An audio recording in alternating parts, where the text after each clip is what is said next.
என்னென்னப்பா points போட்டிருக்காங்க? விஜய் அவர்கள் லேட்டாக வந்தது தான் அந்த சம்பவத்துக்கே காரணம். 41 பேர் செத்ததுக்கு காரணம் விஜய். இல்லை, அரசு தரப்பில் இப்படி வார்த்தை வைக்கிறாங்க. நாளைக்கு விசாரணையில் இது தானே சொல்ல போகிறாங்க. ஆமாம். அண்ட் இன்னொன்று, எங்களுக்கு அதிரடி அஸ்ட்ரா என்ற பெட்ரோமாக்ஸ் லைட்டு தான் வேண்டும். இருக்கா? அதிரடி அஜய் ரஸ்தோகி வேண்டாம். வேண்டாம். அவர் உண்மையிலே அதிரடி பண்ணுவார்.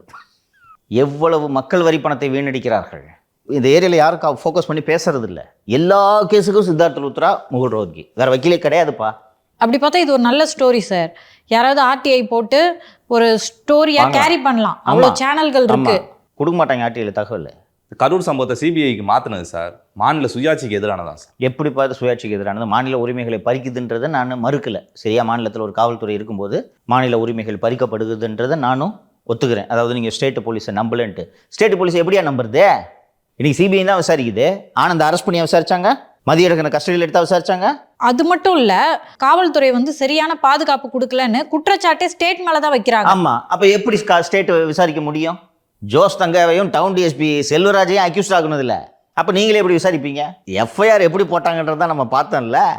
பாதுகாப்புக்கு குறைபாடுக்கு காரணமான அதிகாரியே புகார் எழுதி அவரே வழக்கை பதிவு செய்கிறார். எப்படி இந்த விசாரணை நியாயமா நடக்கும்?